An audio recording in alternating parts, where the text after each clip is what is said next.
Guys welcome back to my channel Naukri Geleya. Guys ಇವತ್ತು ನಾವು ಹೇಳ್ತಿರೋಂತಹ ಒಂದು important video. This video will be applicable to all the Indians as well as Karnataka student, specially for the BEL application. For the bell notification ಏನು ಕರೆದಿದ್ರು, I mean the recent notification which was launched by Bharat Electronics Limited for specially for post called engineer assistant trainee and techniciancy. Okay, this engineer assistant trainee and techniciancy post ಗೆ ನೀವು eligible ಆಗಬೇಕು ಅಂತಂದ್ರೆ first step ಎಲ್ಲ diploma ಸ್ಟೂಡೆಂಟ್ಸ್ಗೆ ಹೇಳ್ತಾ ಇದ್ದೀನಿ guys. ಇದು ಒಬ್ಬರಿಗೆ ಇಬ್ಬರಿಗೆ ಅಂತಲ್ಲ, ಎಲ್ಲ ಡಿಪ್ಲೊಮಾ ಸ್ಟೂಡೆಂಟ್ಸ್ಗೆ ಅಂಡ್ ಐ ಟಿ ಐ ಸ್ಟೂಡೆಂಟ್ಸ್ಗೆ ಎಲಿಜಿಬಲ್. ಐ ಟಿ ಐ ಸ್ಟೂಡೆಂಟ್ಸ್ಗೆ ಬೈ ಡಿಫಾಲ್ಟ್ ಆಗಿ ಅವರು ಅಪ್ರೆಂಟಿಶಿಪ್ ಬೇಕು ಅಂತಂದ್ರೆ ಸೆಂಟ್ರಲ್ ಗೌರ್ಮೆಂಟ್ ಅಲ್ಲಿ ಬೈ ಡಿಫಾಲ್ಟ್ ಆಗಿ ಎಲ್ಲ ಐ ಟಿ ಐ ಸ್ಟೂಡೆಂಟ್ಸ್ಗೆ ಎಂಪ್ಲಾಯ್ಮೆಂಟ್ ಎಕ್ಸ್ಚೇಂಜ್ ಅಲ್ಲಿ ಆಲ್ರೆಡಿ ಮಾಡಿಸಿರ್ತಾರಂತ ನಾನು ತಿಳ್ಕೊಂಡಿದ್ದೀನಿ. ಬಟ್ ಡಿಪ್ಲೊಮಾ ಸ್ಟೂಡೆಂಟ್ಸ್ಗೆ I did not C much of the students do go for employment exchange registration. ಈ ಎಂಪ್ಲಾಯ್ಮೆಂಟ್ ರಿಜಿಸ್ಟ್ರೇಷನ್ ಅನ್ನೋದು ಸರ್ ನಾವು ಎಲ್ಲರೂ ಮಾಡಬೇಕಾ, ಇಲ್ಲ ಈ ಎಂಪ್ಲಾಯ್ಮೆಂಟ್ ರಿಜಿಸ್ಟ್ರೇಷನ್ ಅವಾಗ ಹಳೆ ಕಾಲದಲ್ಲಿ ನಾವು ಅಪ್ಪಾಜಿಯವ್ರ ಕಾಲದಲ್ಲೆಲ್ಲ ಎಂಪ್ಲಾಯ್ಮೆಂಟ್ ಎಕ್ಸ್ಚೇಂಜ್ ಇಂದಾನೆ ಅವರಿಗೆ ಗೌರ್ಮೆಂಟ್ ಜಾಬ್ಸ್ದು ಒಂದು ನೋಟಿಫಿಕೇಶನ್ ಬರ್ತಾ ಇತ್ತು. Not only government, private job fairs ಇರ್ಬೋದು ಅಥವಾ ಯಾವುದೇ ತರದ ಜಾಬ್ ಬೇಕು ಅಂತಂದ್ರೆ ಎಂಪ್ಲಾಯ್ಮೆಂಟ್ ಎಕ್ಸ್ಚೇಂಜ್ ಥ್ರೂನಿಂದ ಬರ್ತಾ ಇತ್ತು ಗೆಳೆಯರೆ. ಈ ಎಂಪ್ಲಾಯ್ಮೆಂಟ್ ಎಕ್ಸ್ಚೇಂಜ್ ಕಾರ್ಡ್ ಅನ್ನೋದು ಏನಕ್ಕಾಗಿ ಬೇಕು ಹಾಗೂ ಇದನ್ನ ಅಪ್ಲೈ ಮಾಡೋದು ಹೇಗೆ, ಕಂಪ್ಲೀಟ್ ಆಗಿ ಮಾಹಿತಿ ಈ ವಿಡಿಯೋನಲ್ಲಿ ಕೊಡ್ತೀನಿ. ಅದೇ ತರ ನೋಟಿಫಿಕೇಶನ್ ಯಾರ್ಯಾರು ಬೆಲ್ಗೆ ಹಾಕ್ಬೇಕಂತಿದ್ರ, ಬೆಲ್ ನೋಟಿಫಿಕೇಶನ್ ರೀಸೆಂಟ್ ಆಗಿ ಅನೌನ್ಸ್ ಆಗಿರುವಂತಹ ನೋಟಿಫಿಕೇಶನ್ ಎಲೆಕ್ಟ್ರಾನಿಕ್ಸ್ ಇರ್ಬೋದು, ಎಲೆಕ್ಟ್ರಿಕಲ್ ಇರ್ಬೋದು ಅಂಡ್ ಮೆಕ್ಯಾನಿಕಲ್ ಇರ್ಬೋದು ಅಂಡ್ ಅದರ್ ವಗೇರ ಬ್ರಾಂಚಸ್ ಇರ್ಬೋದು. ಆ ಬ್ರಾಂಚಸ್ ಅಪ್ಲೈ ಮಾಡ್ಬೇಕಂತಿದ್ರ ನೀವೆಲ್ಲರೂ ಅಪ್ಲೈ ಮಾಡೋಕ್ಕಿಂತ ಮುಂಚೆ ಫಸ್ಟ್ ಸ್ಟೆಪ್ ಮಾಡಬೇಕಿದ್ದು ನಿಮ್ಮ ಬೆಲ್ ಅಪ್ಲಿಕೇಶನ್ ತುಂಬೋದಲ್ಲ, ಫಸ್ಟ್ ಎಂಪ್ಲಾಯ್ಮೆಂಟ್ ಎಕ್ಸ್ಚೇಂಜ್ ಕಾರ್ಡು ತುಂಬೋದು ತುಂಬಾ ಮುಖ್ಯ. ಇದನ್ನ ಅವರು ಮ್ಯಾಂಡೇಟರಿ ಮಾಡಿದ್ದಾರೆ ಗೆಳೆಯರೆ. ಏನು ಮ್ಯಾಂಡೇಟರಿ? ಇದನ್ನ ಮಾಡಿದ ನಂತರನೇ, ಈ ಕಾರ್ಡ್ ಫಸ್ಟ್ ಬಂದ ನಂತರನೇ ಬೆಲ್ ಅಪ್ಲಿಕೇಶನ್ ಅಪ್ಲೈ ಮಾಡಿ ಅಂತ ನಾ ಸಜೆಸ್ಟ್ ಮಾಡ್ತೀನಿ. ಯಾಕಂತಂದ್ರೆ ನೀವು ಅಪ್ಲೈ ಮಾಡಕ್ಕೆ ಬೆಲ್ ಅಪ್ಲಿಕೇಶನ್ ಅಪ್ಲೈ ಮಾಡಕ್ಕೆ ಹೋದ್ರೆ ಅಲ್ಲಿ ನಿಮಗೆ ಎಂಪ್ಲಾಯ್ಮೆಂಟ್ ಎಕ್ಸ್ಚೇಂಜ್ ಕಾರ್ಡ್ ಕೇಳುತ್ತೆ. ಎಂಪ್ಲಾಯ್ಮೆಂಟ್ ಎಕ್ಸ್ಚೇಂಜ್ ಕಾರ್ಡ್ ನೀವು ಅಪ್ಲೋಡ್ ಮಾಡಿಲ್ಲ ಅಂತಂದ್ರೆ ನಿಮ್ಮ application will be treat as invalid or ineligible. ನೀವು ಯಾರ್ದೋ ಎಂಪ್ಲಾಯ್ಮೆಂಟ್ ಎಕ್ಸ್ಚೇಂಜ್ ಕಾರ್ಡ್ ತಗೊಂಡು ಹಾಕ್ತೀನಿ ಅಂದ್ರೆ ನಡೆಯಲ್ಲ, ನಿಮ್ಮ ಅಪ್ಲಿಕೇಶನ್ ರಿಜೆಕ್ಟ್ ಆಗುತ್ತೆ. ಇನ್ ಕೇಸ್ ಏನಾದರೂ ಗೋಲ್ಮಾಲ್ ಮಾಡಕ್ ಹೋದ್ರೆ ಫೈನಲ್ ಸೆಲೆಕ್ಷನ್ ಆದ್ಮೇಲೂ ಸಹ ನೀವು ಇಂಟರ್ವ್ಯೂನಲ್ಲಿ, ಐ ಮೀನ್ ಇಂಟರ್ವ್ಯೂ ಅಂತಂದ್ರೆ ಡಾಕ್ಯುಮೆಂಟ್ ವೆರಿಫಿಕೇಶನ್ ಅಲ್ಲಿ ರಿಜೆಕ್ಟ್ ಆಗಿ ಹೋಗ್ತೀರಾ, ನೆನಪಲ್ಲಿರ್ಲಿ. ಸೊ ಹಾಗಾಗಿ ಫಸ್ಟ್ ನೀವು ಏನ್ ಮಾಡಬೇಕು, ಎಂಪ್ಲಾಯ್ಮೆಂಟ್ ಎಕ್ಸ್ಚೇಂಜ್ ಕಾರ್ಡ್ನ ಅಪ್ಲೈ ಮಾಡ್ಕೋಬೇಕು. ಇದನ್ನ ಅಪ್ಲೈ ಮಾಡ್ಕೊಳ್ಳೋದು ಹೇಗೆ ಅನ್ನೋದು ಡೀಟೇಲ್ ಆಗಿ ಈ ವಿಡಿಯೋನಲ್ಲಿ ತಿಳಿಸ್ಕೊಡ್ತೀನಿ. ಈ ವಿಡಿಯೋನ ಕೊನೆ ತನಕ ವಾಚ್ ಮಾಡಿ. ಹಾಗೂ ಯಾರೆಲ್ಲ ನಮ್ಮ ಚಾನಲ್ನ ಮೊದಲದಾಗಿ ವೀಕ್ಷಿಸ್ತಾ ಇದ್ದೀರಾ, ಎಲ್ಲ ಡಿಪ್ಲೊಮಾ ಹೋಲ್ಡರ್ಸ್ ಆಗಿರ್ಬೋದು and I T I students ಆಗಿರ್ಬೋದು, ಎಲ್ಲ ವಿದ್ಯಾರ್ಥಿಗಳಿಗೆ ಹೇಳ್ತಾ ಇದ್ದೀನಿ, not only electrical, mechanical, electronics branch ಇರುವ ಒಂದೇ ಅಂತಲ್ಲ, civil, metallurgy, automobile and all other diploma branches, chemical ಇರ್ಬೋದು, ಕೆಮಿಸ್ಟ್ ಇರ್ಬೋದು and any other branches guys. Okay, computer science ಇರ್ಬೋದು, ಎಲ್ಲ ಬ್ರಾಂಚ್ ಹೋಲ್ಡರ್ಸು ಸಹ ಅಪ್ಲೈ ಮಾಡ್ಕೋಬೇಕಿದ್ದಂಥದ್ದು ತುಂಬಾ ಮುಖ್ಯ. ಈ ಕಾಲದಲ್ಲಿ ಸೆಂಟ್ರಲ್ ಗೌರ್ಮೆಂಟ್ ಅಲ್ಲಿ ಜಾಬ್ ತಗೋಬೇಕು ಅಂತಂದ್ರೆ compulsory all the P S U sectors organisation ಇರ್ಬೋದು, ಅವ್ರು ನಿಮಗೆ ಎಂಪ್ಲಾಯ್ಮೆಂಟ್ ಎಕ್ಸ್ಚೇಂಜ್ ಕಾರ್ಡ್ ಕೇಳ್ತಾ ಇದಾರೆ. ಸೊ ಸ್ಪೆಷಲಿ ನೀವು ಇವಾಗ ಕರ್ನಾಟಕ ಎಂಪ್ಲಾಯ್ಮೆಂಟ್ ಎಕ್ಸ್ಚೇಂಜ್ ಕಾರ್ಡ್ನ ಮಾಡಿಸಿಲ್ಲ ಅಂತಂದ್ರೆ ನೀವು ಅಪ್ಲಿಕೇಬಲ್ ಮೇಲೆ ಇರಲ್ಲ. ಯಾರೆಲ್ಲ ಆಲ್ರೆಡಿ ಕಾರ್ಡ್ ಇದೆ ಅವರು ರಿನಿವಲ್ಗೆ ಎಕ್ಸ್ಪೈರ್ ಆಗಿದ್ರೆ ನೀವು ರಿನಿವಲ್ಗೆ ಅಪ್ಲೈ ಮಾಡ್ಕೊಳ್ಳಿ. ಎಕ್ಸ್ಪೈರ್ ಆಗಿಲ್ಲ ಸರ್ ನನ್ನ ಕಾರ್ಡ್ ಇದೆ ಅಂತಂದ್ರೆ ಓಕೆ, ವ್ಯಾಲಿಡ್ ಇತ್ತಂತಂದ್ರೆ ಅವ್ರು ಕೊಟ್ಟಿದ್ದಾರೆ ಡೇಟ್ ಏನು, 4 ನವೆಂಬರ್ 2025 ಒಳಗಡೆ ನಿಮ್ಮ ಎಲಿಜಿಬಲ್ ಇರಬೇಕು ಕಾರ್ಡ್. 4ನೇ ತಾರೀಕು ಆದ ನಂತರ 5ನೇ ತಾರೀಕು ಎಕ್ಸ್ಪೈರ್ ಆದ್ರೂ ಚಿಂತೆ ಇಲ್ಲ, ಬಟ್ 4ನೇ ತಾರೀಕು 11ನೇ ತಿಂಗಳು ಒಳಗಡೆ ನಿಮ್ಮ ಕಾರ್ಡ್ ವ್ಯಾಲಿಡ್ ಇರಬೇಕು. ಯಾಕಂದ್ರೆ ಅದೇ ಟೈಮೇ ನೀವು ಅಪ್ಲಿಕೇಶನ್ ಸಹ ಸಬ್ಮಿಟ್ ಮಾಡೋದು. Okay, very important. So let us proceed guys. So ನೀವು ಫಸ್ಟ್ ಈ ವಿಡಿಯೋನ ಫಸ್ಟ್ ಸ್ಟೆಪ್ ಏನ್ ಮಾಡಬೇಕು ಅಂತಂದ್ರೆ, ನೀವು ಸೇವಾ ಸಿಂಧು ಅಂತ ಹೇಳ್ಬಿಟ್ಟು ನಮ್ಮ ಕರ್ನಾಟಕದಲ್ಲಿ ಒಂದು ಪೋರ್ಟಲ್ ಮಾಡಿದ್ದಾರೆ ನಮ್ಮ ಸಿದ್ದರಾಮಯ್ಯ ಅವರು. ಎಲ್ಲಾ ಗೌರ್ಮೆಂಟ್ ಸರ್ವಿಸಸ್ ಯಾವುದೇ ಪಡಿಬೇಕು ಅಂತಂದ್ರು ಈ ಕಾಲದಲ್ಲಿ, ಬೇರೆ ಸ್ಟೇಟ್ಸ್ ಅಲ್ಲಿ ಈ ತರ ಮಾಡಿದಾರೋ ಇಲ್ಲ ಗೊತ್ತಿಲ್ಲ, ಬಟ್ ನಮ್ಮ ಸ್ಟೇಟ್ ಅಲ್ಲಿ ಇದೊಂದು ತುಂಬಾ ಮುಖ್ಯವಾದಂತಹ ವೆಬ್ಸೈಟ್. ಯಾವುದೇ ತರ ಸರ್ವಿಸಸ್ ಇರ್ಬೋದು, online services, government services specially like registering document ಇರ್ಬೋದು, ಲ್ಯಾಂಡ್ ರಿಜಿಸ್ಟ್ರೇಷನ್ಸ್ ಇರ್ಬೋದು, ಯಾವುದೇ ತರ revenue department, education department, give just name the department in Karnataka government, that department service is available in this particular Seva Sindhu portal, and some of them will take to the another portal called Kaveri portal. ಆ Kaveri ಪೋರ್ಟಲ್ಗೂ link ಇರುತ್ತೆ. Some other certificates EC ಅಂತ ಅದು ಇದು documents ಏನು ಲ್ಯಾಂಡ್ಗಾಗಿ ಪರವಾಗಿ ತೆಗಿತಾರೆ ಅದನ್ನ ಅಲ್ಲಿಂದ ತೆಗಿತಾರೆ. ಅಂಡ್ ಅದೇ ತರ ಪ್ರತಿಯೊಂದು ಸರ್ವಿಸು ಸಹ ನೀವೀಗ ಈ ಸೇವಾ ಸಿಂಧು ಪೋರ್ಟಲ್ ಇಂದಾನೆ ಪಡಿಬಹುದು. ಸೊ ಫಸ್ಟ್ ಪಡಿಬೇಕು ಅಂತಂದ್ರೆ ನೀವೇನ್ ಮಾಡಬೇಕು, ಒಂದು ರಿಜಿಸ್ಟರ್ ಮಾಡ್ಕೋಬೇಕಾಗತ್ತೆ. ಇಲ್ಲಿ ನೆನ್ಪಿಟ್ಕೊಳ್ಳಿ, ಫಸ್ಟ್ ಏನು, ನೀವು ಹೊಸದಾಗಿದ್ರೆ, if you are a new candidate, first click on the register button and give basic details ಕೇಳ್ತಾರೆ, give basic details and then save the details and you will get ನಿಮ್ಮ ಇಮೇಲ್ ಅಥವಾ mobile number ಏನಿರುತ್ತೆ ಆ mobile ನಂಬರ್ನ ಹಾಕೋಬೇಕು. ನಂತರ if you click on this get OTP, ನಿಮಗೆ OTP ಬರುತ್ತೆ. ಆ OTPನ ಹಾಕಿ ಈ ಕೋಡ್ ಹಾಕಿದ ನಂತರ ನಿಮಗೆ ಒಂದು ಪೇಜ್ಗೆ ತಗೊಂಡೋಗುತ್ತೆ. That page will be like this. Sir ಈ ಪೇಜಲ್ಲಿ ಏನು ಮಾಡ್ಬೇಕು ನಾನು? ಎಸ್, ಈ ಪೇಜಲ್ಲಿ ನಿಮಗೆ ಫಸ್ಟಲ್ಲಿ ಓಪನ್ ಮಾಡಿದ್ದೆ ಈ ಥರ ಕಾಣಲ್ಲ. ಇದು ಈ ಪರ್ಟಿಕ್ಯುಲರ್ ನಾನೇನು ಇಲ್ಲಿ ತೋರಿಸಿದ್ದೀನಿ, ಈ ಸರ್ವಿಸಸ್ ಯಾವುದು ಕಾಣಲ್ಲ. ಈ ಸರ್ವಿಸಸ್ ಯಾವಾಗ ಕಾಣುತ್ತೆ ಅಂತಂದರೆ, you will be seen when you click on this manage, not manage, when you click on this apply for services, ಈ ಯಾರೋ ಮಾರ್ಕ್ ಈ ತರ ಇರುತ್ತೆ. ಯಾವಾಗ ನೀವು ಅದ್ರ ಮೇಲೆ ಕ್ಲಿಕ್ ಮಾಡ್ತೀರಾ ಅವಾಗ ಈ ತರ ಡೌನ್ ಆ್ಯಡ್ ಬಂದ್ಬಿಟ್ಟು ಈ ತರ ತೋರಿಸುತ್ತೆ ನಿಮಗೆ view all available services ಅಂತ. ಏನಿದು available services? Available services in entire Karnataka government, only in Karnataka, not any other state department. Karnataka department ಅಲ್ಲಿ ಬರೋಂಥ ಎಲ್ಲಾ ಸರ್ವಿಸಸ್ ಇಲ್ಲಿ ಲಿಸ್ಟ್ ಆಗುತ್ತೆ. ಸೊ ಇಲ್ಲಿ ಲಿಸ್ಟ್ ಆಗಿದ್ದ ನಂತರ ಏನ್ ಮಾಡಬೇಕು ಸರ್? ಇದು ಒಳ್ಳೆ ಗುಡ್ ಪ್ರಶ್ನೆ ಸರ್. ಹೇಗೆ ನಾನು ಸರ್ಚ್ ಮಾಡೋದು? ನನ್ನ ಡಿಪಾರ್ಟ್ಮೆಂಟ್ ಯಾವುದು ಅಂದ್ರೆ ಎಂಪ್ಲಾಯ್ಮೆಂಟ್ ಎಕ್ಸ್ಚೇಂಜ್ ಹಾಕ್ಬೇಕಂದ್ರೆ ನಾನು ಎಲ್ಲಿ ಹಾಕಬೇಕು? ಎಂಪ್ಲಾಯ್ಮೆಂಟ್ ಎಕ್ಸ್ಚೇಂಜ್ ಹಾಕೋದಕ್ಕೆ ಡಿಪಾರ್ಟ್ಮೆಂಟ್ ನೇಮ್ ಇದೆ, department of industrial training and employment. Sorry, ನನ್ನ ಹ್ಯಾಂಡ್ ರೈಟಿಂಗ್ ಅಷ್ಟು ನೀಟಾಗಿಲ್ಲ, don't mind, but important is the name what I say. Department industrial training and employment. ಈ ಡಿಪಾರ್ಟ್ಮೆಂಟ್ ಏನಿದೆ ಈ ಡಿಪಾರ್ಟ್ಮೆಂಟ್ ಅಲ್ಲಿ ನೀವು ಸರ್ಚ್ ಮಾಡಬೇಕು. ಅದನ್ನ ಹೇಗೆ ಸರ್ಚ್ ಮಾಡ್ತೀರಾ? ಜಸ್ಟ್ ಇಲ್ಲಿ ಸರ್ಚ್ ಟ್ಯಾಬ್ ಕೊಟ್ಟಿದ್ದಾರೆ ನೋಡಿ, ಈ ಸರ್ಚ್ ಟ್ಯಾಬ್ ಇದೆ. ಓಕೆ, ಈ ಸರ್ಚ್ ಟ್ಯಾಬ್ ಏನಿಲ್ಲದಲ್ಲ, ಈ ಸರ್ಚ್ ಟ್ಯಾಬ್ ಅಲ್ಲಿ ನೀವು ಇಲ್ಲಿ ಫಿಲ್ ಮಾಡಬೇಕಾಗುತ್ತೆ. ಏನಂತ ಫಿಲ್ ಮಾಡ್ತೀರಾ? ಜಸ್ಟ್ ಟೈಪ್ ಜಾಬ್ ಆಸ್ಪಿರೆಂಟ್ ಅಂತ ಟೈಪ್ ಮಾಡಿ. ಜಾಬ್ ಸ್ಪೇಸ್ ಕೊಟ್ಬಿಟ್ಟು ಆಸ್ಪಿರೆಂಟ್ ಅಂತ ಟೈಪ್ ಮಾಡಿ. ನಿಮಗೆ ಈ ತರ 3 ಸರ್ವಿಸಸ್ ತೋರಿಸುತ್ತೆ. ನೋಡಿ ಯಾವ ಡಿಪಾರ್ಟ್ಮೆಂಟ್ ಇದೆ? Department of industrial training and employment. ಇದರಲ್ಲಿ 3 ಸರ್ವಿಸಸ್ ಇದೆ. ಇದರಲ್ಲಿ ಸರ್ ನಾನು ಯಾವ ಸರ್ವಿಸ್ ಸೆಲೆಕ್ಟ್ ಮಾಡಬೇಕು? First registration for job aspirants ಅನ್ನೋದೇ ಸೆಲೆಕ್ಟ್ ಮಾಡಬೇಕು. ರಿಜಿಸ್ಟ್ರೇಷನ್ ಫಾರ್ ಜಾಬ್ ಆಸ್ಪಿರೆಂಟ್ಸ್ ಅಂತ ಸೆಲೆಕ್ಟ್ ಮಾಡಿ. ಅಂಡ್ ಅದರ್ಸ್ ನೋಡಿ ಯಾವ್ದಿದೆ? Transferring of registration card of job aspirant. Transferring ಅಂದ್ರೆ ನಿಮಗೆ ಜಾಬ್ ಆಗಿದೆ, ನಾನು ಇದನ್ನ ಬೇರೆಯವ್ರಿಗೆ ಟ್ರಾನ್ಸ್ಫರ್ ಮಾಡ್ತಾ ಇದ್ದೀನಿ ಅಥವಾ ನಿಮ್ಮ ಡಿಪಾರ್ಟ್ಮೆಂಟ್ಗೆ ಕೊಟ್ಟು ಬಿಡ್ತಾ ಇದ್ದೀನಿ ಅನ್ನೋದು transferring of registered card. Already register ಆಗಿರೋ ಆಸ್ಪಿರೆಂಟ್ಸ್ ಇದನ್ನ ಟ್ರಾನ್ಸ್ಫರ್ ಮಾಡೋದಕ್ಕೆ ಯೂಸ್ ಮಾಡ್ತಾರೆ, ಇದು ನಿಮಗೆ ಬೇಕಾಗಲ್ಲ. Renewal of registration of job aspirants. ನಿಮ್ಮ ಕಾರ್ಡ್ ಎಕ್ಸ್ಪೈರ್ ಆಗೋಗಿದೆ ಎಂಪ್ಲಾಯ್ಮೆಂಟ್ ಎಕ್ಸ್ಚೇಂಜ್ ಕಾರ್ಡ್ ಅಂತಂದ್ರೆ ಆಗ ನೀವು ಈ ಟ್ಯಾಬ್ನ ಯೂಸ್ ಮಾಡಬೇಕು. Renewal of registration of job aspirants. ಎಲ್ಲಾ ಸರ್ವಿಸಸ್ ಈಗ ಆನ್ಲೈನ್ ಮಾಡಿದ್ದಾರೆ, ಯಾವುದೇ ತರ ತೊಂದರೆ ಇಲ್ಲ. ಸರ್ ನಾನು ಆಫ್ಲೈನ್ ಹೋಗ್ಬೇಕು, ನಮ್ಮ ಬೆಂಗಳೂರಲ್ಲಿ ಈ ತರ ಇದೆ, ನಮ್ಮ ಬಾಗಲಕೋಟಲ್ಲಿ ಈ ತರ ಇದೆ. Okay, and other then this Raichur, Bidar ಇರ್ಬೋದು, ಗುಲ್ಬರ್ಗ ಇರ್ಬೋದು, ಬಳ್ಳಾರಿ ಇರ್ಬೋದು, and any other regions.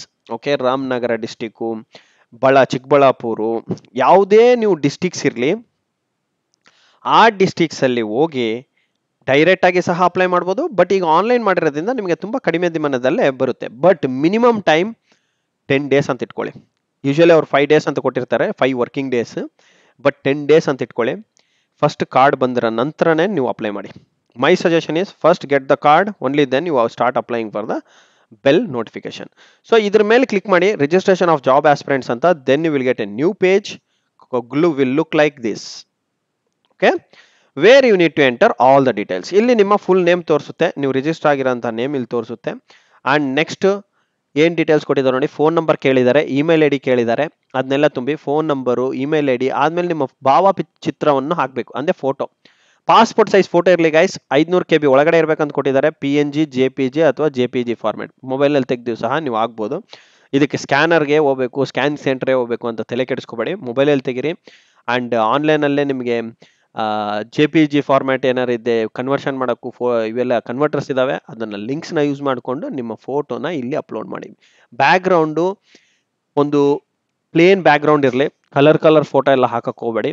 You should look like a professional. Okay, and next father ಅಥವಾ ಹಸ್ಬೆಂಡ್ ನೇಮ್, ನೀವು ಮ್ಯಾರಿಡ್ ಆಗಿದ್ದೆ ಹಸ್ಬೆಂಡ್ ನೇಮ್ ಹಾಕಿ ಅಥವಾ ತಂದೆ ನೇಮ್ ಹಾಕಿ ಇನ್ನು ಅನ್ಮ್ಯಾರಿಡ್ ಇದ್ರೆ. ಅಂಡ್ ಡೇಟ್ ಆಫ್ ಬರ್ತ್ ಹಾಕಿ. ಅಂಡ್ ನಂತರ ಜೆಂಡರ್ನ ಸ್ಪೆಸಿಫೈ ಮಾಡ್ರಿ. And if your marital status ಸಹ ಹಾಕಿ, ಅನ್ಮ್ಯಾರಿಡ್, ಮ್ಯಾರಿಡ್, ವಿಡೋ ಏನಿದ್ರು ಅದು. ಅಂಡ್ ಡಿಫರೆನ್ಷಿಯಲ್ ಏಬಲ್ಡ್ ಇದ್ರೆ ಈ ಎಸ್ ಅಂಡ್ ನೋ ಹಾಕೋದು ತುಂಬಾ ಇಂಪಾರ್ಟೆಂಟ್ ಗೈಸ್. ಇಲ್ಲಿ ನೀವು ಏನು ಹಾಕ್ತೀರಾ, ಎಲ್ಲೆಲ್ಲಿ ಎಸ್ ಅಂತ ಕೊಡ್ತೀರಾ ಆ ಡಾಕ್ಯುಮೆಂಟ್ನ ನೀವು ಸಬ್ಮಿಟ್ ಮಾಡಬೇಕಾಗುತ್ತೆ. ನೆನಪಲ್ಲಿರ್ಲಿ, ಅವ್ರು ಕೊಟ್ಟಿರೋಂತಹ ಡಾಕ್ಯುಮೆಂಟ್ಸ್ ಒಂದೇ ಅಂತಲ್ಲ, ಇಲ್ಲಿ ಯಾವುದನ್ನ ನೀವು ಎಸ್ ಅಂತ ಸೆಲೆಕ್ಟ್ ಮಾಡ್ತೀರಾ ಆ ಎಲ್ಲ ಡಾಕ್ಯುಮೆಂಟ್ಸ್ ಸಬ್ಮಿಟ್ ಮಾಡಬೇಕಾಗುತ್ತೆ. ಓಕೆ, ಇಲ್ಲಿ ನಿಮ್ದು ಸ್ಟೇಟಸ್ ಏನಿದೆ ಅದನ್ನ ನೋ ಅಂತಿದೆ, ನೋ ಅಂತ ಹಾಕಿ. And next preferred job location ಅಂತಿದೆ, ನೀವು ಜಸ್ಟ್ ಯಾವ್ದಾದ್ರು ಕೊಡ್ಬೋದು. ನೀವು ಯಾವ ಲೋಕಲೇಟ್ ಇರ್ತೀರಾ ಅದು ಒಂದು ಕೊಡಿ, ಇನ್ನೊಂದು ಬೆಂಗಳೂರು ಅಂತ ಇದ್ರು ಕೊಡಿ, ಮೈಸೂರು ಅಂತ ಅದು ಕೊಡಿ, ಯಾವ್ದಾದ್ರು ಕೊಡಿ. ಅಂಡ್ ನೆಕ್ಸ್ಟ್ ನಿಮ್ದು ರೀಜನ್, ನೀವು ಇರೋಂತಹ ಪ್ರಾಪರ್ ರೀಜನ್ ಯಾವುದು, ಸಿಟಿನಾ ರೂರಲ್ಲ. ಸಿಟಿ ಆದ್ರೆ ಸಿಟಿ ಅಂತ ಸೆಲೆಕ್ಟ್ ಮಾಡಿ. ಆದ್ಮೇಲೆ ಅದು ನಿಮಗೆ ಯಾವ ಸಿಟಿ ಅಂತ ಕೇಳುತ್ತೆ, ಸಿಟಿ ಅಂತ ಸೆಲೆಕ್ಟ್ ಮಾಡಿದೆ ಸಿಟಿ ಕೆಳಗಡೆ ಲೋಡ್ ಆಗ್ತಾವ ಅದನ್ನ ನೀವು ಸೆಲೆಕ್ಟ್ ಮಾಡಬೇಕು. ರೂರಲ್ ಅಂತಂದ್ರೆ ಫಸ್ಟ್ ಡಿಸ್ಟಿಕ್ ಬರುತ್ತೆ, ಆದ ನಂತರ ನಿಮಗೆ ಏನ್ ಬರುತ್ತೆ ನಿಮ್ಮ ಲೊಕೇಶನ್ ಬರುತ್ತೆ, ಯಾವ ರೂರಲ್ ಅಂತ ಆ ರೂರಲ್ ಏರಿಯಾ ಸೆಲೆಕ್ಟ್ ಮಾಡಬೇಕಾಗುತ್ತೆ. ಆದ ನಂತರ ರಿಲಿಜನ್ ಸೆಲೆಕ್ಟ್ ಮಾಡಿ, ಡ್ರಾಪ್ ಡೌನ್ ಮೆನು ಚೂಸ್ ಮಾಡಿಕೊಂಡು ನಂತರ ಕ್ಯಾಟಗಿರಿ ಆಫ್ ರಿಸರ್ವೇಶನ್, ಇದು ವೆರಿ ಇಂಪಾರ್ಟೆಂಟ್. ನೀವು ಈ ಕ್ಯಾಟಗಿರಿನಲ್ಲಿ ಏನ್ ಹಾಕ್ತೀರಾ ಅದೇ ಕ್ಯಾಟಗಿರಿನೇ ನೀವು ಬೆಲ್ಲಲ್ಲಿ ಕ್ಲೈಮ್ ಮಾಡೋದು, ನೆನಪಿರ್ಲಿ.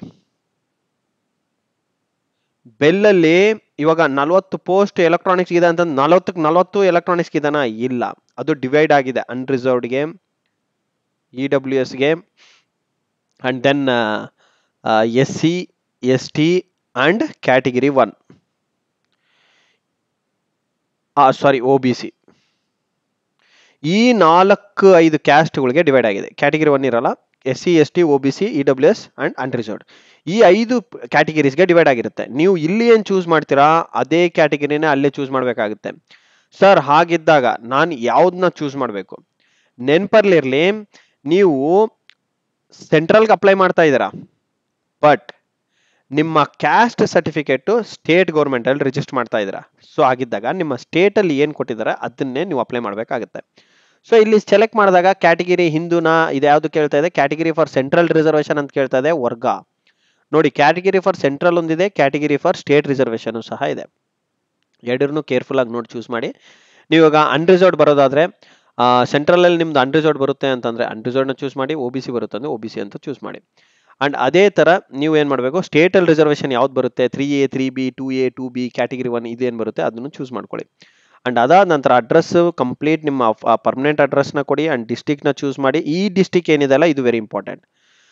ಸರ್ ನಾನು ಡಿಸ್ಟಿಕ್ ಈಗ ಸದ್ಯಕ್ಕೆ ನಾನು ಇರೋದು ಬೆಂಗಳೂರಲ್ಲಿ, ಬಟ್ ನಾನು ಮೂಲ ಬಂದು ಮೈಸೂರು ಅಂದ್ರೆ ಯಾವ ಡಿಸ್ಟಿಕ್ಗೆ ನಾನು ಹಾಕಬೇಕು, ನಿಮ್ಮ ಲೋಕಲ್ ನಿಮ್ಮ ಆಧಾರ್ ರಿಜಿಸ್ಟರ್ಡ್ ಡಿಸ್ಟಿಕ್ ಯಾವ್ದಿರುತ್ತೆ ಅದೇ ಡಿಸ್ಟಿಕ್ಗೆ ಹಾಕಿ. ಅದು ಮೈ ಸಜೆಷನ್. ಯಾಕಂತಂದ್ರೆ ಇದರಲ್ಲಿ ನಿಮ್ಮ ಲೋಕಲ್ ಡಿಸ್ಟಿಕ್ಸ್ ಇರೋದ್ರಿಂದ ಅಲ್ಲಿ ಏನಾದ್ರೂ ತೊಂದರೆ ಆದ್ರೆ ನಿಮ್ಮ ಲೋಕಲ್ ಡಿಸ್ಟಿಕ್ಸ್ ಅವ್ರಿಗೆ ಕಾಂಟ್ಯಾಕ್ಟ್ ಮಾಡ್ಬೋದು. ಇವಾಗ ಬೆಂಗಳೂರು ಅಂದ್ರೆ ಬೆಂಗಳೂರಲ್ಲಿ ಅಡ್ಡಾಡಬೇಕು, ಮೈಸೂರು ಅಂದ್ರೆ ಮೈಸೂರಲ್ಲಿ ತಿರುಗಾಡಬೇಕು. ಸೊ ನಿಮ್ಮ ಲೋಕಲ್ ಯಾವ್ದು ಇರುತ್ತೆ ಅದರಲ್ಲಿ ಅಪ್ಲೈ ಮಾಡೋದು ತುಂಬಾ ಬೆಟರ್. ಅದರಲ್ಲಿ ಅಪ್ಲೈ ಮಾಡೋದ್ರಿಂದ ಅದನ್ನ ರೀಜನ್ ಡಿಸ್ಟಿಕ್ ನ ಸೆಲೆಕ್ಟ್ ಮಾಡಿ, ಅದೇ ತರ ಸ್ಟೇಟ್ ನ ಸೆಲೆಕ್ಟ್ ಮಾಡಿ ಕರ್ನಾಟಕ ಅಂತ, ಪಿನ್ ಕೋಡ್ ಹಾಕಿ. ನಂತರ ಮಿನಿಮಮ್ ಸ್ಯಾಲರಿ ಎಕ್ಸ್ಪೆಕ್ಟೆಡ್ ಅಂತ ಇರುತ್ತೆ. ಇದನ್ನ ಸರ್ ನಾನು ಕೊಳ್ಳೇಬೇಕಾ, ಇಲ್ಲಿ ಎಲ್ಲಾ ಫೀಲ್ಡ್ಸ್ ನೀವು ಚೂಸ್ ಮಾಡ್ಲೇಬೇಕು ಗೆಳೆಯರೆ. ಓಕೆ, ಎಲ್ಲಾ ಫೀಲ್ಡ್ಸ್ ಚೂಸ್ ಮಾಡ್ಲೇಬೇಕು.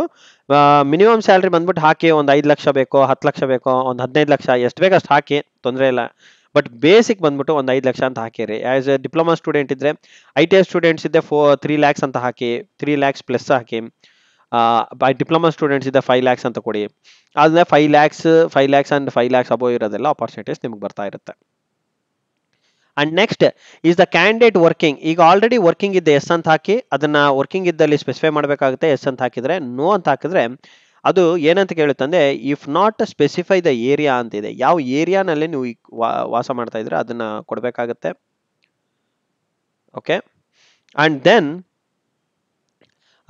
ಎಸ್ ಅಂತ ಕೊಟ್ಟಲ್ಲಿ ನೀವು ಯಾವ ಫೀಲ್ಡ್ ಅಲ್ಲಿಂದ ವರ್ಕ್ ಮಾಡ್ತಾ ಇದ್ರಿ ಏನಂತ ಕೊಡಬೇಕು. ನೋ ಅಂತ ಕೊಟ್ರೆ ಅಲ್ಲಿ ನಿಮ್ಮ ಡೀಟೇಲ್ಸ್ ಕೇಳುತ್ತೆ, ಯಾವ ವರ್ಕ್ ಅಲ್ಲಿ ಕೆಲಸ ಮಾಡ್ತೀರಿ ಏನಂತ. ಕನ್ನಡ ಮೀಡಿಯಂ, ಇಲ್ಲಿ ನೋಡಿ ಕನ್ನಡ ಮೀಡಿಯಂ ಇದ್ರೆ ಎಸ್ ಅಂತ ಹಾಕಿ, ಇಲ್ಲ ಅಂದ್ರೆ ನೋ ಅಂತ ಹಾಕಿ. ಎರಡು ಟಿಕ್ ಮಾಡಕ್ ಬರಲ್ಲ, ಯಾವ್ದನ್ನ ಒಂದು ಮಾತ್ರ ಸೆಲೆಕ್ಟ್ ಮಾಡ್ಬೇಕು. Very important. ಇದು ಮಾಡ್ಬೇಕಾದಾಗ ಟೈಮ್ 5 ನಿಮಿಷ ಜಾಸ್ತಿ ತಗೊಂಡ್ರು ಚಿಂತೆ ಇಲ್ಲ, ನಿಧಾನಕ್ಕೆ ಅಪ್ಲಿಕೇಶನ್ ತುಂಬಿ. ಮಿಸ್ಟೇಕ್ ಮಾಡ್ಕೊಂಡ್ರೆ, ಈ ಎಂಪ್ಲಾಯ್ಮೆಂಟ್ ಕಾರ್ಡ್ ಮಿಸ್ಟೇಕ್ ಮಾಡಿದ್ರೆ ನಿಮ್ಮ ಬೆಲ್ ಸೆಲೆಕ್ಷನ್ ಅಲ್ಲಿ ಎಫೆಕ್ಟ್ ಆಗುತ್ತೆ. ತುಂಬಾ ಜನ ಜಾಬ್ ನ ಕಳ್ಕೊಂಡಿದ್ದಾರೆ even after cracking the exam. Just because of employment card ಅಲ್ಲಿ ಇರೋಂತಹ ತೊಂದರೆ. ನೀವು ಅಪ್ಲೈ ಮಾಡಿದಾಗ ಇಲ್ಲಿ ಅನ್ರಿಸರ್ವ್ಡ್ ಅಂತ ಹಾಕ್ಬಿಟ್ಟು ಅಲ್ಲಿ ಹೋಗ್ಬಿಟ್ಟು ನೀವು ಬೇರೆ ಕ್ಯಾಟಗರಿನಲ್ಲಿ ಕ್ಲೈಮ್ ಮಾಡ್ತೀನಿ ಅಂದ್ರೆ ಆಗಲ್ಲ. ನೀವು ಒ ಬಿ ಸಿ ಅಂತ ಹಾಕ್ಬಿಟ್ಟು ಸರ್ ನಾನು ಎಸ್ ನಲ್ಲಿ ಕ್ಲೈಮ್ ಮಾಡ್ತೀನಿ ಅಂತ ಹೇಳಕ್ಕಾಗಲ್ಲ. ನಂದು ಎಸ್ ಸಿನೇ ಇದೆ ಬಟ್ ಯಾವುದೋ ತಪ್ಪು ಮಾಡಿಬಿಟ್ಟೆ ಸರ್, ಕನ್ನಡ ಮೀಡಿಯಂ ಅಂತ ಕೊಟ್ಟೆ, ಅಲ್ಲಿ ಕನ್ನಡ ಮೀಡಿಯಂ ಅಲ್ಲಿ ಪೋಸ್ಟ್ ಬಿಟ್ಟಿದ್ರು ನನ್ನ ಸೆಲೆಕ್ಷನ್ ಆಗಿಲ್ಲ. ಇವೆಲ್ಲ ತೊಂದರೆ ಇರ್ತವೆ. ಸೊ ಹಾಗಾಗಿ ನೋಡ್ಕೊಂಡು ಹೋಗಿ. ಪ್ರಾಜೆಕ್ಟ್ ಡಿಸೇಬಲ್ಡ್ ಮಾತ್ರ ವೆರಿ ಇಂಪಾರ್ಟೆಂಟ್. ಎಸ್ ಇದೆ ಎಸ್ ಹಾಕಿ, ಅದಕ್ಕೆ ಸರ್ಟಿಫಿಕೇಟ್ ಇದೆ ಸರ್ಟಿಫಿಕೇಟ್ನ ಪ್ರೊಡ್ಯೂಸ್ ಮಾಡಿ, ಇಲ್ಲ ಅಂದ್ರೆ ಇಲ್ಲ.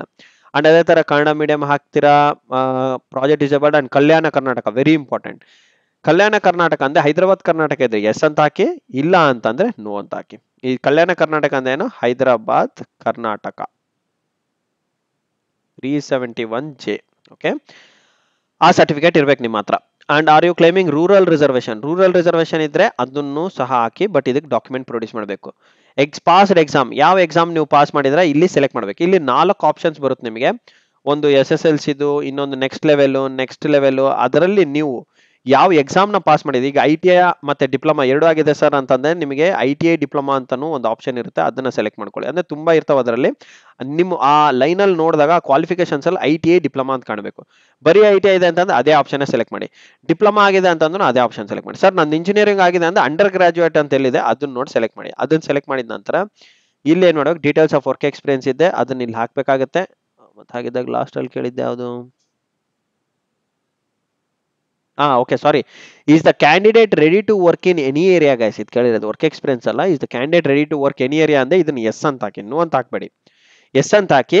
ಅಂಡ್ ಯಾವ ಏರಿಯಾ ನಿಮ್ಗೆ ಏನಾದ್ರು ಇಂಟ್ರೆಸ್ಟೆಡ್ ಇರೋ ಅಂತ ಏರಿಯಾ ಇದೆ, ಹುಬ್ಳಿನಲ್ಲಿ ಕೆಲಸ ಮಾಡ್ಬೇಕಂತಿದ್ದೀನಿ, ಮೈಸೂರಲ್ಲಿ ಕೆಲಸ ಮಾಡ್ಬೇಕಂತಿದ್ದೀನಿ, ಅಥವಾ ದಾವಣಗೆರೆನಲ್ಲಿ ಕೆಲಸ ಮಾಡ್ಬೇಕಂತಿದ್ದೀನಿ, ಬೆಂಗಳೂರು, ಚಿಕ್ಕಬಳ್ಳಾಪುರ, ಎಲ್ಲಿ ಕೆಲಸ ಮಾಡ್ಬೇಕಂತಿದ್ರೆ ಅಲ್ಲಿ ನೀವು ಆ ಲೊಕೇಶನ್ ನೇಮ್ನ ಚೂಸ್ ಮಾಡ್ಬೋದು. ಓಕೆ, ಟೈಪ್ ಮಾಡ್ಬೋದು.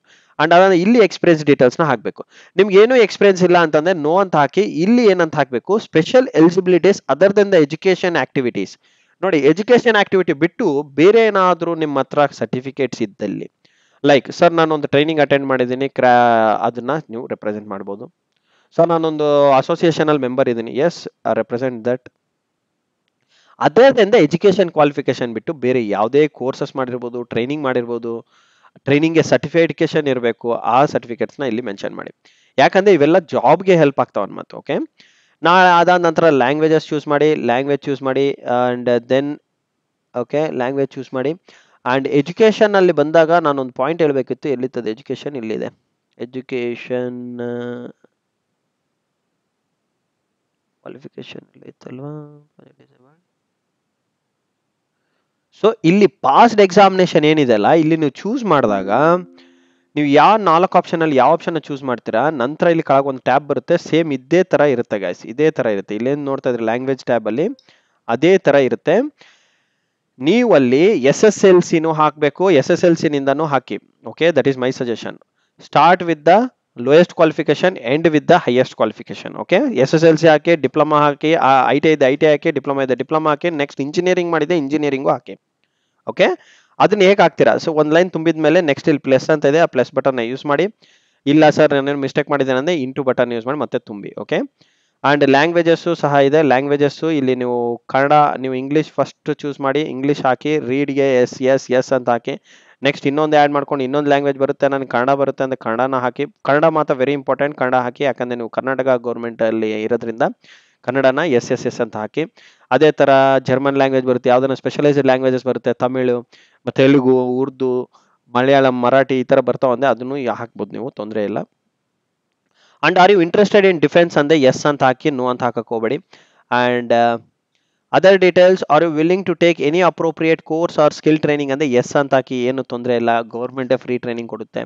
R you willing to take any apprenticeship training ನೀವು ಇವಾಗ ಏನು ಜಾಬ್ ಮಾಡ್ತಿಲ್ಲ, ನಂಗೆ ಅಪ್ರೆಂಟಿಶಿಪ್ ಟ್ರೈನಿಂಗ್ ಬೇಕಿದೆ ಅಂದ್ರೆ ಎಸ್ ಅಂತ ಕೊಡಿ. ಇಲ್ಲ ನನಗೆ ಜಾಬ್ ಬೇಕಾಗಿಲ್ಲ ಸರ್, ಅಪ್ರೆಂಟಿಶಿಪ್ ಟ್ರೈನಿಂಗ್ ಆ ಥರ ಏನು ಬೇಕಾಗಿಲ್ಲ ಅಂದ್ರೆ ನೋ ಅಂತ ಕೊಡಿ. ಅಂಡ್ ಆದ ನಂತರ ಐ ಅಗ್ರಿ ಅಂತ ಕೊಟ್ಬಿಟ್ಟು ಇಲ್ಲಿ ಕೋಡ್ನ ತುಂಬಿ ಸಬ್ಮಿಟ್ ಅಂತ, ಕೆಳಗಡೆ ಸಬ್ಮಿಟ್ ಬಟನ್ ಅಂತ ಇರ್ತವೆ, ಇಲ್ಲಿ ಏನಂತ ಇರುತ್ತೆ, ಸೇವ್ ಅಂತ ಇರುತ್ತೆ, ಸಬ್ಮಿಟ್ ಅಂತ ಇರುತ್ತೆ. ಫಸ್ಟ್ ಸಬ್ಮಿಟ್ ಅಂತ ಕ್ಲಿಕ್ ಮಾಡಿ. ಸಬ್ಮಿಟ್ ಅಂತ ಕ್ಲಿಕ್ ಮಾಡಿದ ನಂತರ ನಿಮಗೆ ಒಂದು 4 ಆಪ್ಷನ್ ಕೆಳಗಡೆ, ಸಬ್ಮಿಟ್ ಅಂತ ಕ್ಲಿಕ್ ಮಾಡಿದ ಮೇಲೆ ಒಂದು ಅನೆಕ್ಷರ್ ಅಂತಾನೆ ಇರುತ್ತೆ, ಅಲ್ಲ ಸಬ್ಮಿಟ್ ಅಲ್ಲ, ಸಬ್ಮಿಟ್ ಕನ ಬಿಫೋರ್ ನಿಮ್ಗೆ ಇಲ್ಲಿ ಅನೆಕ್ಷರ್ ಅಂತ ಇರುತ್ತೆ ಗೆಳೆಯರೆ. ಇಲ್ಲಿ ಇದು ಕ್ಲಿಕ್ ಮಾಡಿದ ನಂತರ ನಿಮಗೆ ಇಲ್ಲಿ ಅನೆಕ್ಷರ್ ಅಂತ ಒಂದು ಟ್ಯಾಬ್ ಇರುತ್ತೆ, ಅನೆಕ್ಷರ್ ಅಂತ ಇರುತ್ತೆ. ನಂತರ ಸಬ್ಮಿಟ್ ಅಂತಾನೂ ಇರುತ್ತೆ. ಫಸ್ಟ್ ಅನೆಕ್ಷರ್ ಅಂತ ಕ್ಲಿಕ್ ಮಾಡಿ. ಅನೆಕ್ಷರ್ ಅಂತ ಕ್ಲಿಕ್ ಮಾಡಿದ್ಮೇಲೆ ಈ ಡಾಕ್ಯುಮೆಂಟ್ಸ್ನ ನೀವು ಅಪ್ಲೋಡ್ ಮಾಡಬೇಕು. ಯಾವ್ದು marks card, education qualification and reservation certificates, experience certificate. ನೀವು ಯಾವ್ದು ಎಸ್ ಅಂತ ಹಾಕಿರ್ತಾರೆ ಅದಲ್ಲ. ಇಲ್ಲಿ ನೋಡಿ ಪ್ರೂಫ್ ಆಫ್ ಡೇಟ್ ಆಫ್ ಬರ್ತ್ ಅಂತ ಕೊಟ್ಟಿದ್ದಾರೆ. ಡೇಟ್ ಆಫ್ ಬರ್ತ್ ಸರ್ಟಿಫಿಕೇಟ್ ಇದೆ, ಅದು ಹಾಕಿ. ಇಲ್ಲಾಂದ್ರೆ SSLC ಮಾರ್ಕ್ಸ್ ಕಾರ್ಡ್ ಲೋಡ್ ಮಾಡ್ಬೋದು. And then rural certificate, Kannada medium, Hyderabad Karnataka, project disable. ನಾನು ಎಲ್ಲಾನು ಎಸ್ ಅಂತ ಹಾಕಿದ್ದೆ. ಸೊ ದಟ್ಸ್ ವೈ ನಿಮ್ಗೆ ಎಲ್ಲಾನು ತೋರ್ಸಕ್ ಬರುತ್ತೆ ಅಂತ ಈ ತರ ಹಾಕಿದ್ದೀನಿ. ಕೆಲವೊಬ್ಬರಿಗೆ ಕೆಲವೊಂದು ಆಪ್ಷನ್ಸ್ ಇಲ್ಲದೆ ಇರ್ಬೋದು. ಈ ರೂರಲ್ ಇಲ್ಲ ಅಂತಂದ್ರೆ ರೂರಲ್ ಇರಲ್ಲ. ನನಗೆ ಮತ್ತೆ ಕನ್ನಡ ಮೀಡಿಯಂ ಇಲ್ಲ ಅಂದ್ರೆ ಕನ್ನಡ ಮೀಡಿಯಂ ಇರಲ್ಲ. ಹೈದರಾಬಾದ್ ಕರ್ನಾಟಕ ಇಲ್ಲ ಅಂದ್ರೆ ಇವು 4 ತುಂಬಾ ಸ್ಪೆಷಲೈಸ್ಡ್ ಮಾತ್ರ. ಬಟ್ ಇವು ಎಲ್ಲರಿಗೂ ಇವು 5 ಇರ್ತವೆ. ಓಕೆ, ಇವು 5 ಎಲ್ಲರಿಗೂ ಇರುತ್ತೆ. ರಿಸರ್ವೇಷನ್ ಸರ್ಟಿಫಿಕೇಟ್ SC ಇದ್ದೆ SC ಹಾಕ್ಬೇಕು, ST ಇದ್ದೆ ST ಹಾಕ್ಬೇಕು. ಅನ್ರಿಸರ್ವ್ಡ್ ಇದ್ದೆ ಮಾತ್ರ ಈ ರಿಸರ್ವೇಷನ್ ಸರ್ಟಿಫಿಕೇಟ್ ಮೇ ಬಿ ಬರಲ್ಲ. ಆದ ನಂತರ ಈ ಸೇವ್ ಅಂತ ಕೊಡಿ. ಸೇವ್ ಅಂತ ಕೊಟ್ಮೇಲೆ ಮತ್ತೆ ಬ್ಯಾಕ್ ಟು ಇದೇ ಪೇಜ್ ಬರ್ತೀರಾ. ಆದ್ಮೇಲೆ ನಂತರ ಇಲ್ಲಿ ಸಬ್ಮಿಟ್ ಅಂತ ಕ್ಲಿಕ್ ಮಾಡಬೇಕು. Then your employment will be completed. Registration successful ಅಂತ ಬರುತ್ತೆ. ನಂತರ ಏನ್ ಮಾಡಿ, ನೀವು ಸ್ಟೇಟಸ್ನ ಚೆಕ್ ಮಾಡೋದಕ್ಕೆ ಇಲ್ಲೊಂದು ಟ್ಯಾಬ್ ಇದೆ ನೋಡಿ, ವ್ಯೂ ಸ್ಟೇಟಸ್ ಆಫ್ ಅಪ್ಲಿಕೇಶನ್ ಅಂತ. ಇದನ್ನ ನೀವು ಪ್ರತಿದಿನ ಚೆಕ್ ಮಾಡಿ. ಯಾಕಂತಂದ್ರೆ ಈಗ ಅಪ್ಲಿಕೇಶನ್ ಹಾಕೋದು ಬೆಲ್ಲಿಗೆ ಸಲುವಾಗಿರೋದ್ರಿಂದ ದಯಮಾಡಿ ಪ್ರತಿದಿನ ಈ ಸ್ಟೇಟಸ್ನ ಚೆಕ್ ಮಾಡ್ತಾ ಇರ್ರಿ. ಸ್ಟೇಟಸ್ನ ಚೆಕ್ ಮಾಡೋದ್ರಿಂದ ಏನು ಅಡ್ವಾಂಟೇಜ್ ಅಂತಂದ್ರೆ, ಯಾವತ್ತು ನಿಮ್ಮ ರಿಜಿಸ್ಟ್ರೇಷನ್ ಕಾರ್ಡ್ ಓಕೆ ಅಕ್ಸೆಪ್ಟೆಡ್ ಅಂತ ಕಾರ್ಡ್ ಜನರೇಟ್ ಆಗುತ್ತೆ, ಆಗ ನೀವು ಇಮಿಡಿಯೇಟ್ ಆಗಿ ಅದನ್ನು ಡೌನ್ಲೋಡ್ ಮಾಡಿಕೊಂಡು ಬೆಲ್ ನೋಟಿಫಿಕೇಶನ್ ಅಪ್ಲಿಕೇಶನ್ನ ಸಬ್ಮಿಟ್ ಮಾಡಿ. ಬೆಲ್ಲಲ್ಲಿ ಬಿಟ್ಟಿರೋಂಥ EAT engineer assistant trainee and technicians, ಹೀಗೆ ಪೋಸ್ಟ್ ಯಾವುದೆಲ್ಲ ಇದೆ ಅದಕ್ಕೆ ಅಪ್ಲೈ ಮಾಡೋದು ಸ್ಟಾರ್ಟ್ ಮಾಡಿ. ಓಕೆ, ಸೊ ಇಷ್ಟು ಹೇಳ್ತಾ ನನ್ನ ವಿಡಿಯೋನ ಮುಗಿಸ್ತೀನಿ. ಅಂಡ್ ಏನಾದರೂ ಹೆಚ್ಚಿನ ಮಾಹಿತಿ ಬೇಕಿತ್ತಂತಂದ್ರೆ ದಯಮಾಡಿ ಕಮೆಂಟ್ ಮಾಡಿ. So that I will try to assist you. ತುಂಬ ಜನ ನನಗೆ ಕಾಂಟ್ಯಾಕ್ಟ್ ಮಾಡಿಬಿಟ್ಟು, ಸರ್ ನನಗೆ ಹೇಗೆ ಅಪ್ಲೈ ಮಾಡ್ಬೇಕಂತ ಗೊತ್ತಾಗ್ತಿಲ್ಲ, ಎಲ್ಲ ಅಪ್ಲೈ ಮಾಡ್ಬೇಕಂತ ಗೊತ್ತಾಗ್ತಿಲ್ಲ, ವಿಡಿಯೋ ಮಾಡಿ ಅನ್ನೋದಕ್ಕೆ ನಾನು ಈ ವಿಡಿಯೋನ ತಿಳಿಸ್ಕೊಡ್ತಾ ಇದ್ದೀನಿ. ಅಂಡ್ ಯಾರೆಲ್ಲ EC ಹಾಗೂ EEE and mechanical instrumentation and any other branches prepare ಮಾಡ್ತಾ ಇದ್ದೀರಾ, ನೀವು ಏನಾದರೂ ಮೆಟೀರಿಯಲ್ ಬೇಕಿತ್ತು ಅಂತಂದ್ರೆ ನಮ್ಮ ಥಂಬ್ನೇಲಲ್ಲಿ ಕೆಳಗಡೆ ನಿಮಗೆ ನಂಬರ್ ಕಾಣುತ್ತೆ. ಆ ನಂಬರ್ಗೆ ನೀವು ಮೆಸೇಜ್ ಮಾಡ್ಬೋದು ಅಥವಾ ಕಾಲ್ ಮಾಡ್ಬೋದು. ಓಕೆ, ವಾಟ್ಸಪ್ ಅವೈಲಬಿಲಿಟಿ ಇದೆ, ನೀವು ವಾಟ್ಸಪ್ ಮೆಸೇಜ್ ಮಾಡಿ. So that it will be best for you. So this is the number, guys can text. And ಇಲ್ಲಿ ತನಕ ನೋಡಿದ್ಕೆ thank you so much. And ಈ ವಿಡಿಯೋನಲ್ಲಿ ಕೊಟ್ಟಿರೋಂಥ ಮಾಹಿತಿ ನಿಮ್ಗೆ ಹೆಲ್ಪ್ ಆಗಿದೆ ಅಂತ ಅನ್ಕೊಂಡಿದ್ದೀನಿ. ಎಲ್ಲ ನಿಮ್ಮ ಡಿಪ್ಲೊಮಾ ಗೆಳೆಯರಿಗೆ ಶೇರ್ ಮಾಡಿ. ಯಾಕಂತಂದ್ರೆ ಪ್ರತಿಯೊಬ್ಬರಿಗೆ ಜಾಬ್ ಬೇಕಿದೆ. ಅದು ಡಿಪ್ಲೊಮಾ ಮೇಲೆ ಇರ್ಬೋದು, ITI ಮೇಲೆ ಇರ್ಬೋದು, ಇಂಜಿನಿಯರಿಂಗ್ ಮೇಲೆ ಇರ್ಬೋದು. ಸೊ ಎಲ್ಲರಿಗೂ ಜಾಬ್ದು ನೆಸೆಸಿಟಿ ಇರುತ್ತೆ. ಸೊ ಹಾಗಾಗಿ ಎಲ್ಲರೂ ನೀವು ಫ್ರೆಂಡ್ಸ್ಗೆ ಶೇರ್ ಮಾಡ್ಕೊಳ್ಳಿ. ಸೊ ದಟ್ ಎಲ್ಲರೂ ರಿಜಿಸ್ಟ್ರೇಷನ್ ಮಾಡ್ಕೊಳ್ಳಿ. ಜಾಬ್ ಆಗೋದು ಅದು ಸೆಕೆಂಡ್ರಿ. ಫಸ್ಟ್ ಎಂಪ್ಲಾಯ್ಮೆಂಟ್ ರಿಜಿಸ್ಟ್ರೇಷನ್ ಆದ ಅಟ್ಲೀಸ್ಟ್ ನಿಮಗೆ ನೋಟಿಫಿಕೇಶನ್ಸ್ ಬರ್ತಾ ಇರ್ತವೆ.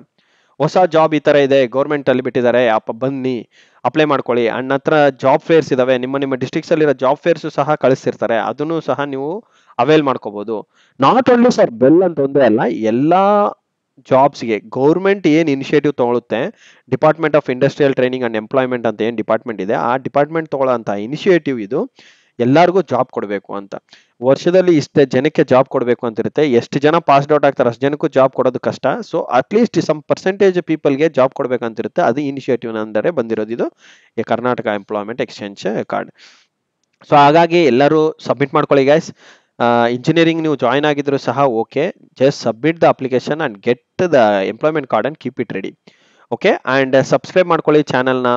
ಸೊ ದಟ್ ಇದೇ ತರ ಎಲ್ಲ ನೋಟಿಫಿಕೇಶನ್ಸ್ ನಿಮಗೆ ಸಿಗ್ತಾ ಇರುತ್ತೆ. Okay, thank you guys and I wish you all the best. Hope I have conveyed complete information. And ಇದ್ರ ಸಲುವಾಗಿ ಬೇಕಾಗಿರೋಂಥ ಲಿಂಕ್ ಲೈಕ್ ಸೇವಾ ಸಿಂಧು ಲಿಂಕ್ ಇರ್ಬೋದು, ಆ ಲಿಂಕ್ನ ನಾನು ಡಿಸ್ಕ್ರಿಪ್ಷನ್ ಬಾಕ್ಸಲ್ಲಿ ಹಾಕಿರ್ತೀನಿ. ದಯಮಾಡಿ ಇವತ್ತೇ ಅಪ್ಲೈ ಮಾಡ್ಕೊಳ್ಳಿ. ಸೊ ದಟ್ ನಿಮಗೆ ಬೆಲ್ ನೋಟಿಫಿಕೇಶನ್ ಟೈಮ್ ಲೈನ್ ಮುಗಿಯೋದು ಒಳಗಡೆನೆ ನೀವು ಎಂಪ್ಲಾಯ್ಮೆಂಟ್ ಕಾರ್ಡ್ನ ತಗೊಂಡು ಆ ನೋಟಿಫಿಕೇಶನ್ಗೂ ಸಹ ಅಪ್ಲೈ ಮಾಡ್ಕೊಳ್ಳಿ. Okay, I wish you all the best. Good day guys, take care.